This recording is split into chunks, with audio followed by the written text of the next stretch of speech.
So it was indeed a Wrestlepalooza on Saturday from Indianapolis as WWE hosted their first PLE on ESPN. And folks, I must not be an IWC wrestling fan because everybody said, "Oh my God, this show was terrible. And the only good match was Io Sky and Stephanie Valkyrie." What? That was the worst match on the card and never got out of second gear outside of 70 Valkyrie's with a corkscrew from the top rope to win the Women's World Championship. I don't know. I think a lot of us set expectations too high. And I talk about this all the time, right? We go into all these events like the Royal Rumble and WrestleMania and SummerSlam and Survivor Series War Games, and I'm guilty of it every time. I go in, I get hyped. Oh my God, it's wrestling on Saturday night. It's Big Four PLE. There's all these big matches. It's going to be all these incredible moments. And then when we think, oh, there's going to be a heel turn or oh, there's going to be a shocking moment and none of it happens, we feel disappointed. Then there's the B show POEs where it's like, this is a B show. There's not going to be a title change or nothing major is going to happen. And it ends up being one of the more enjoyable shows of the year. And so I think us as wrestling fans do need to temper our expectations. I will say this. I did predict a major angle coming out of this show, and I do think we got one. And I don't think this show, well, I think it may have lacked the major surprise that a lot of you may have thought it could have. I don't think this show was all that too wild. I think it was mostly a standard PLE, and I think the presentation of it, of course, what they did at the start with the huge video package with WWE and ESPN, why WWE has made its way to ESPN, how WWE has always been a part of sports and entertainment, and how really these two huge companies, right, WWE and Disney slash ESPN, are forming this major partnership. That is what all this was about when it came to this show. And we kicked it off with Brock Lesnar versus John Cena. And obviously, John Cena runs down with the kids. And at that point, I said, oh my God, they're going to recreate the John Cena versus Brock Lesnar match at SummerSlam 2014. Which, if you guys listened to my predictions on Thursday, I predicted this because I said if you look at John Cena's final calendar appearances, which by the way, on Thursday, I am going to be breaking down John Cena's final calendar appearances and who I think is going to be his last opponent, etc. You look at what John Cena has left after WrestlePalooza. He has Crown Jewel in Perth on October 11th. Then he has two Monday Night Raws on November 10th. That takes place in the TD Garden, Boston, Massachusetts. He has November 17th, the next Monday Night Raw, Madison Square Garden, New York City. Then he has Survivor Series War Games at Petco Park in San Diego, home of the Padres. And then he has his final appearance at the Capital One Arena, formerly known as the Verizon Center, December 13th, Saturday night's main event in Washington, D.C. We are down to the, let's see, Crown Jewel, two Raw, Survivor Series in the last match. We are down to 5 appearances left ever in the career of John Cena. And so, because John Cena is not going to be around between WrestlePalooza and Crown Jewel, I said, what's going to happen is this. Brock Lesnar is going to obliterate John Cena. And it made it even more clear when Paul Heyman popped up on the ring entrance, by the way, and announced Brock Lesnar. And then, of course, we get into the match real quick, and let me just dive into it. Cena gives Brock Lesnar 3 AAs. Lesnar kicks out. Lesnar hits Cena with 7 F5s, wins the match. F5's an official. Leaves John Cena hanging, and that was that. And a lot of people, oh my God, they're ruining John Cena's retirement tour. Again, you wrestling fans overreact to everything. It's so funny to me what the IWC, the Internet Wrestling Community, has turned into in 2025. Everybody loved the John Cena heel turn. It was probably the most viral moment in sports, and that includes all sports, by the way, 2025 so far. But it feels like ever since Jey Uso won the Royal Rumble back on February 1st in Indianapolis at Lucas Oil Stadium, people have turned on WWE. And people did not like the John Cena heel turn. They did not love the fact that John Cena was trying to ruin wrestling. They were trying to celebrate John Cena. They did not like The Rock's involvement. They hated the WrestleMania 41 main event. They hated the involvement with Travis Scott. They hated that John Cena was wrestling like chicken shit against the likes of Randy Orton and Cody Rhodes and R-Truth and CM Punk. And I had said during that heel run, John Cena is wrestling like shit on purpose because he is a heel. He is trying to ruin wrestling, and I've defended it. And then we get the babyface turn at SummerSlam, and John Cena puts on a 5-star match with Cody Rhodes. John Cena puts on a 5-star match with Logan Paul at Clash in Paris. And I said John Cena was going to do that because now he's a babyface. Now he is Super Cena. Now he does have the ability to put on 5-star matches. That he did. And I said John Cena is going to get clobbered by Brock Lesnar here the way he did in 2014. Because the fact that this match did not have a stipulation or extreme rules or whatever you want to say on the match, I believe means they are going to rematch at Crown Jewel. John Cena does go over Brock Lesnar in that stipulation contest. And then we will get the build to War Games, where it will be The Vision, Seth Rollins, Braun Breaker, Bronson Reed. I believe Drew McIntyre will be involved in this match, and I believe the Beast Brock Lesnar. Already, obviously, Paul Heyman having a relationship with Brock Lesnar and The Vision ties in very nicely.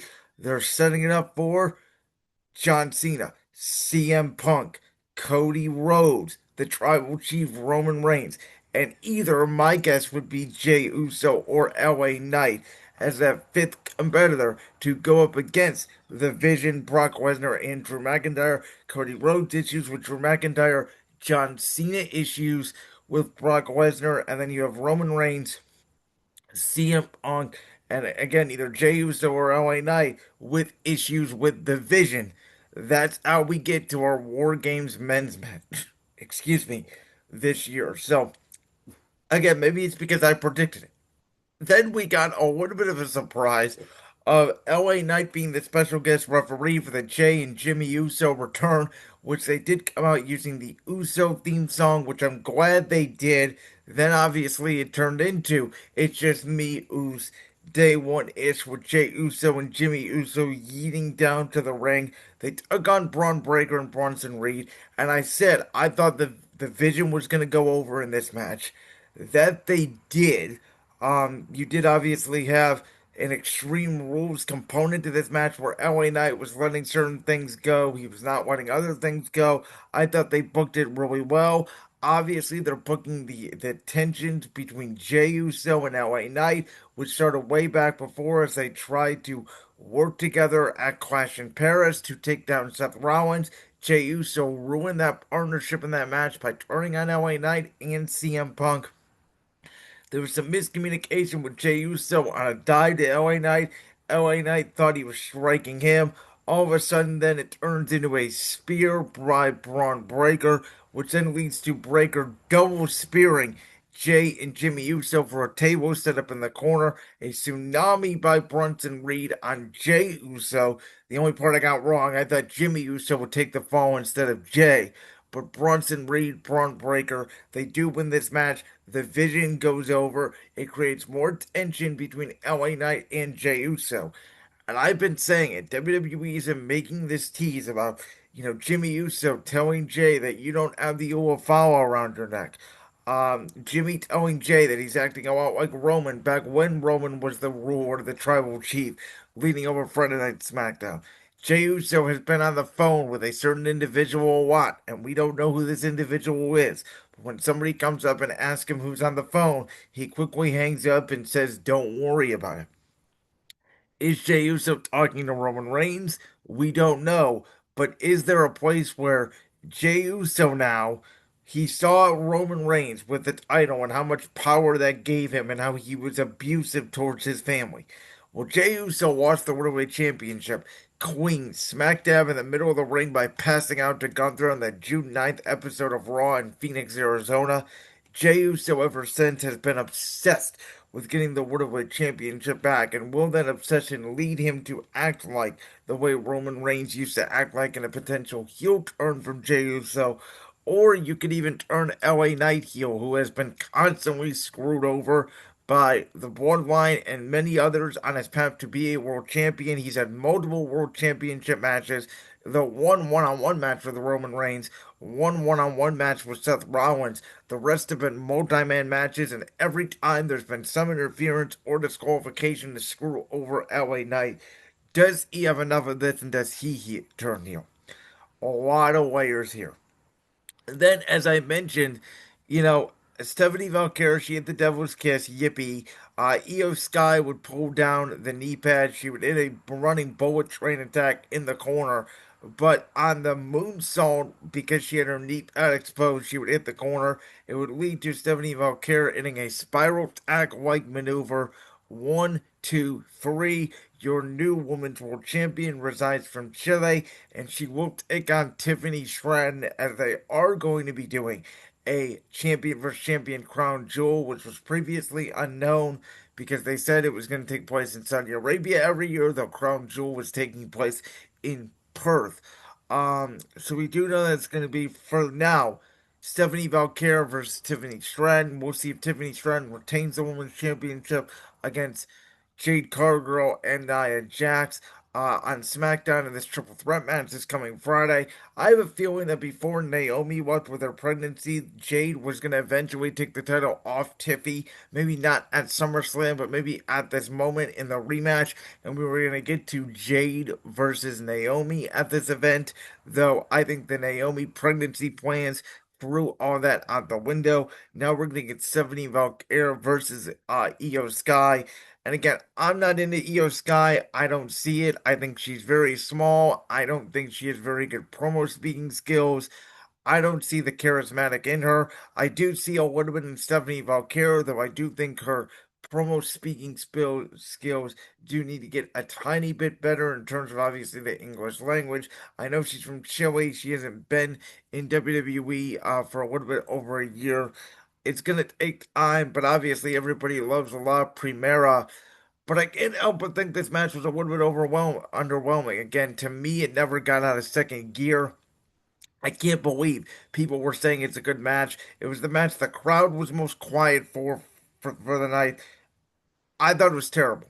I'll be completely honest. I'd give it 1 star. Again, I don't understand this IWC, and maybe that explains why the IWC is loving AEW right now and hating WWE, because on this part of the internet, that's the type of wrestling people like. They don't understand the storytelling behind it.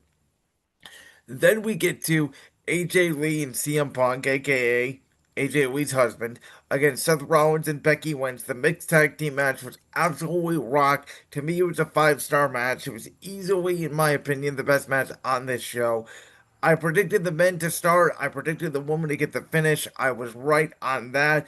I thought that AJ Lee would want to fight Becky Lynch first. Seth Rollins would be able to chicken heel shit, make CM Punk start the match. They'd tease Becky and AJ Lee getting involved, which is exactly what they did. But that moment that CM Punk made that hot tag to AJ Lee, the roof blew off the joint. And then they got into really some, intergender wrestling, if you will, where Becky was doing moves on Punk, and AJ Lee was using Seth as a shield, and AJ Lee would lock in the Black Widow on Seth Rollins. They obviously did the spot on the announce table where Becky Lynch pushes, or excuse me, AJ Lee pushes Becky Lynch into CM Punk and Seth Rollins, who then take each other out. They fall down on the announce table, but then AJ Lee turns it into the Black Widow on Becky Lynch one more time. Becky does tap out on the heel of AJ Lee. Baby faces go over. And as I predicted in this, baby faces did go over. I was a little bit shocked that Paul Heyman, who came out with a vision earlier, did not come out with Seth Rollins and Becky Lynch. Maybe Seth Rollins told Paul Heyman to stay in the back, that him and his wife got this. This is a personal issue. But this rivalry, even though this mixed tag team version of the rivalry may be over, the rivalry is not over. I think AJ Lee and Becky Lynch now may go into a feud all on their own over the Women's Intercontinental Championship, and CM Punk and Seth Rollins will be continuing their feud down the line. Now, again, I thought the match was incredible. I thought that, we know the tensions that the Rollins and CM Punk have had ever since CM Punk returned to the company at Survivor Series 2023. But I thought this was an example of four individuals, and obviously we know CM Punk and Seth Rollins have worked together a lot in the past. Um, but four individuals that necessarily don't like each other on a personal level, they put their bias aside, especially the men. All four individuals worked to get all their stuff in. It was very professional. It was very well done. They had great spots with the double pedigree, the kick out. And AJ Lee going over, I thought was perfect. CM Punk upping his fist, like, yes, that's my wife. We finally got revenge on Becky Lynch and Seth Rollins. I thought the whole thing was a masterpiece in storytelling, and I thought these four absolutely killed it, and all four of them should be proud of each other. That's how you work to make magic in a professional environment like the WWE. But as I've said before, I think AJ and Becky could go into a Women's Intercontinental Championship feud, and I think down the line, whether it is at the Royal Rumble or before that, maybe even, on an episode of Saturday Night's Main Event on November 1st, I don't know. I think we are going to eventually get CM Punk and Seth Rollins for the World Heavyweight Championship inside Hell in a Cell. Then we get to the main event, which, yes, was a little bit underwhelming. The story of this match was so weird, in my opinion. Wade Barrett on commentary early on was saying that, Cody Rhodes was a little bit loopy. He wasn't like himself. And at that point, I thought, oh, they're sending up Drew McIntyre to win. But obviously, they built the whole feud around Drew McIntyre, Claymore, and Cody Rhodes for the base of the new reconstructed, redesigned announce table. So eventually, Drew McIntyre would go for that Claymore. The referee would get in his way, which they did multiple spots in this match. The one where Drew, throws Cody almost into the official. The referee has to go outside the ring as McIntyre rolls up Cody for a 5 count before the referee gets back inside the ring. And then that moment there on the base of the announce table where the referee is telling Drew McIntyre not to do it. Drew goes for the Claymore. He misses and destroys his shin. Even then, as Cody would go for a Cody cutter, Drew would catch him with a glass cow kiss, but his leg would give out as he would go for the Claymore. Super Cody cutter, crossroads. Cody Rhodes retains the Undisputed Championship. No involvement from Randy Orton, which I predicted before the show. Again, this is before I thought that this was going to main event the show. I thought Lesnar and Cena were going to main event the show. They ended up trolling all out by putting Lesnar and Cena on first to get people to switch over. Again, people on multiple screens these days. I don't know how many people really switched over. We know that WWE fans do watch AEW. We know that AEW fans do not watch WWE, as I've said before in the past, and that's the huge difference between the two companies right now, which cannot be any more different, in my opinion. But the story is not Randy Orton getting involved and Randy Orton turning on Cody Rhodes, and here we go. Oh my God. I've said it before. I don't know if Randy Orton's going to turn on Cody Rhodes or not. But the story could be Randy turning on Cody. But the story is we're getting Cody Rhodes and Roman Reigns at WrestleMania 42, which I think could eventually lead to The Rock getting involved. And that's how we get either The Rock versus Cody or The Rock versus Roman Reigns or the triple threat match at WrestleMania 43 in Saudi Arabia. But I believe in my heart and soul that Roman Reigns is going to win the 2026 Royal Rumble in Saudi Arabia and challenge Cody Rhodes for the Undisputed Championship in the main event of Night 2 of WrestleMania 42 in Las Vegas. I think Night 1's main event will be the World Heavyweight Champion Seth Rollins taking on Sami Zayn, who will crawl his way back to Raw. He will finally win a world championship. He will take down the Vision. They just needed to separate Seth Rollins and Sami Zayn for a little bit, the way they separated Rey and Dominic Mysterio when they were feuding heading into WrestleMania 39. Or, for really an example, of Jay and Jimmy Uso, right? They separated brands and they got back to each other at WrestleMania 40.